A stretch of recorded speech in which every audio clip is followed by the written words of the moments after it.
kulan wanaagsan daawadayaal, halkani waa War TV. kusoo dhawaada warbixin ku saabsan midowga Afrika oo markii ugu horeysay shaaciyay tirada booliska Soomaaliya ee uu tababaray muddo 13 sano ah oo booliska AMISOM uu tababar siinayay ciidamada booliska dowladda federaalka ee Soomaaliya, iyadoo oo qorshuhu yahay in booliska Soomaaliya ay la wareegaan saldhigyada guud ahaan dalka iyo hoggaanka booliska wadanka, isla markaana la soo aftiro howlgalka nabad ilaalinta midowga Afrika ee loo soo gaabiyo ATMIS, kaas oo si ku meel gaar ah u shaqeynaya muddo ka yar 2 sanana ay uga harsan tahay howlgalkiisa Soomaaliya. Warbixin uu soo saaray ururka nabad ilaalinta midowga Afrika howlgalkiisa Soomaaliya ee ku meel gaarka ah ATMIS loo yaqaano, waxa uu markii ugu horeysay sheegay in uu tababaray ilaa 8,167 askari oo saraakiisha booliska Soomaaliya ka mid ah, tan iyo markii ugu horeysay ee ciidan ka socda midowga Afrika oo boolis ah ay soo gaareen magaalada Muqdisho sanadkii 2009. ururka midowga Afrika ee kumeelgaarka howlgalkiisa kumeelgaarka ee Soomaaliya ATMIS loo yaqaano, taliyihiisa booliska Rex Dundun ayaa waxa uu sheegay in tababarka iyo qorashada askarta booliska Soomaaliya ay yihiin kuwo weli socda, isla markaana ay ku guuleysteen in askarta faraha badan ee booliska Soomaaliga ee ay tababareen ay ku guuleystaan in ay qabsadaan saldhigyo iyo magaalooyin laga qabsaday Al-Shabaab, isla markaana ay maamulaan. waxaanu haysanaa waqti yar oo aan ku diyaarino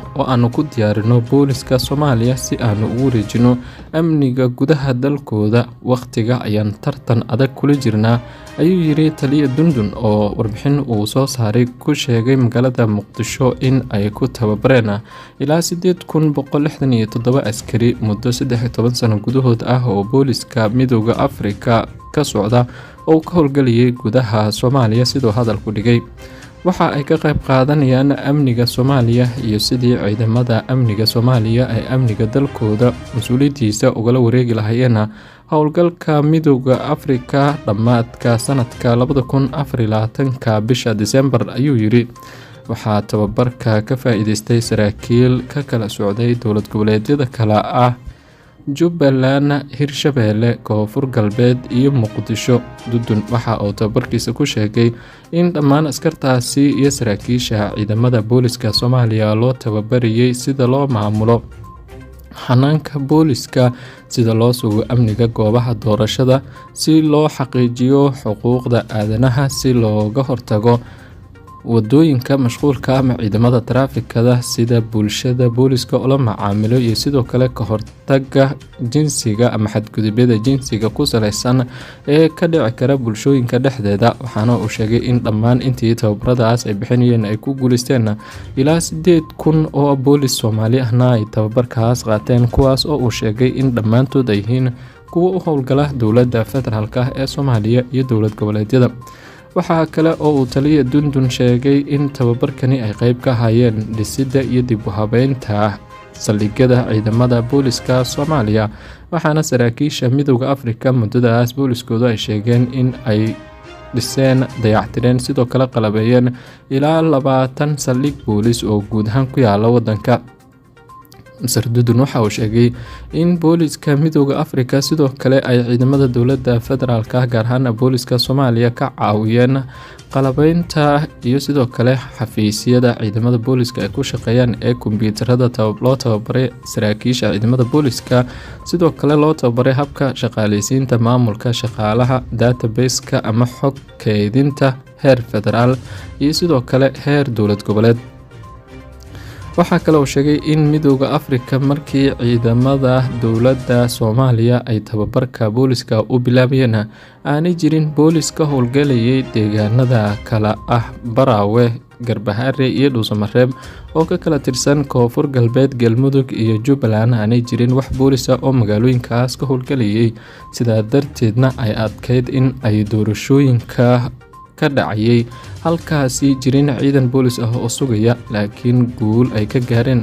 in sida ugu dhaqsiyaha badan ay u diyaariyeen ciidamo boolis ah oo tababar degdeg ah oo la xiriira maamulka doorashooyinka ay siiyeen, si dhaqsi ahna uga howlgaleen magaalooyinka Baraawe, Garbaharre iyo Dhuusamareeb, taas oo qayb ka qaadatay in doorashooyinku ay dhacaan.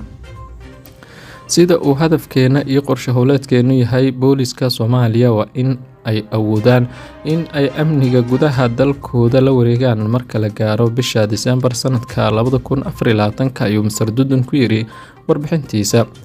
Dib-u-dhiska ciidamada dowladda federaalk ee Soomaaliya waxa uu qorshihiisu ahaa in 2017 la soo jeediyay in ciidamada booliska Soomaaliya tababarkooda iyo dhamaystirkoodaba la gaarsiiyo ilaa 32,000 oo askar boolis ah sida ku cad qorshaha amniga ee iskaashiga dowladda federaalk ee Soomaaliya iyo Midowga Afrika. Marka loo eego istiraatiijiyadda la doonayo in ciidamada Midowga Afrika ee loo yaqaano ATMIS ay bisha Diseembar uga baxaan wadanka sanadka 2024 si ay taas u suura gashana loo baahan yahay in ku dhawaad ciidamo gaaraya 32,000 oo booliis ah tababar dhammaystiran la siiyo sanadka 2024 marka uu dhammaanayo, taas oo ka caawin karta in dowladda federaalk Soomaaliya ay ku filnaato amniga gudaha dalka. sida ku cad qorshe howleedka ay ku heshiyeen dowladda federaalk ee Soomaaliya iyo sidoo kale Midowga Afrika, ciidamada loo soo gaabiyo NSA ee amniga Soomaaliya la wareegaya ayay muhiimadoodu tahay in ay qortaan tiro ku filan oo boolis ah, kaliyana ay noqonin kuwo sharciga soo celiya, laakiin sidoo kale ay qortaan booliis ka qayb qaata xoreynta dalka oo la dagaalama Al-Shabaab, sidoo kalena maamula goobaha bulshooyinka ay ku badan yihiin. howlgalka ATMIS waxa uu sheegay in isaga mandatekiisa uu ku egyahay in uu tababaro booliiska Soomaaliya, sidoo kalena habka shaqagelinta ciidamada iyo sida ay booliiska ula macaamilayaan uu siiyo, sidoo kalena uu ka caawiyo la talinta habka loo yaqaano community policing ama sida booliiska ula falgalayo bulshada. tababarka ayaa diiradda lagu saarayaa dib-u-dhiska ciidanka booliska Soomaaliya, habka qoridda shaqaalaha ama booliska dhalinyarada ah ee saraakiisha loo qaadanayo si ay u bedelaan kuwa duqoobay ee odayaasha ah ayaa lagu yiri warbixinta, iyada oo ay ka shaqeynayaan saraakiisha ciidamada booliska Midowga Afrika ka socda ee tababarkan qaybta ka ah in ciidamada dowladda federaalk ee Soomaaliya gaar ahaan booliska ay awood u yeeshaan sanadka 2024 in amniga gudaha ay kala wareegaan ciidamada booliska ee ka socda Midowga Afrika, kuwaas oo bixiya tababaro kala duwan. ciidamadan ayaa ka kooban rag iyo haween waa booliska loo tababaray Soomaaliya ee waxaana ay ka howlgalaan saldhigyada waaweyn ee wadanka, gaar ahaan xarumaha dowlad goboleedyada. magaalada Muqdisho oo kale, ciidanka booliska Midowga Afrika ayaa habeenkii lagu arkaa wadooyinka magaalada Muqdisho iyaga oo la howlgalaya booliska dowladda federaalk ee Soomaaliya xilliyada ay ku jiraan baraha kontaroolada hubintooda, sidoo kalena ay jiraan howlgalada amniga ee lagu xaqiijinayo amniga magaalada Muqdisho. waxaana ciidamadaas booliska la sheegay in ay qayb weyn ka qaadan doonaan sugidda amniga wadanka marka la gaaro 2024 xilligaas oo ay dowladda federaalk ee Soomaaliya, Midowga Afrika iyo qaramada midoobay ku heshiyeen in ciidamada ka socda Midowga Afrika isaga baxaan Soomaaliya. waxaana hadda booliska Soomaaliya iyo booliska Midowga Afrika ba sheegayaan in la xoojinayo tababarka ciidanka dowladda federaalk ee Soomaaliya. tirada ciidamada oo muddo 13 sano lagu tababaray 8,167 askarina qorshuhu tahay in 2 sano ee harsan la tababaro wax ku dhow 24,000 oo booliis ah si ay qayb uga noqdaan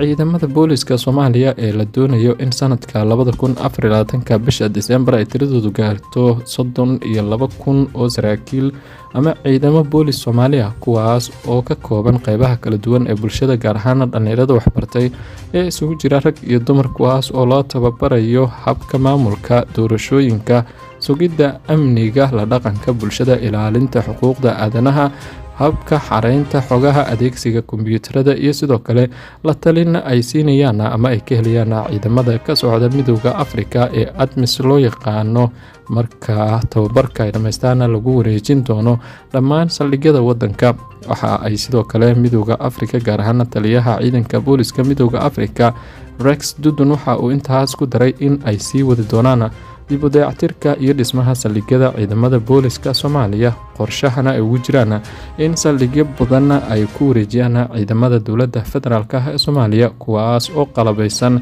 marka la gaaro sanadka 2024 oo ah xilliga ay ciidamada Midowga Afrika guud ahaan boolis iyo militariba ka baxayaan wadanka, sida ku cad heshiiska qaramada midoobay iyo dowladda federaalka Soomaaliya.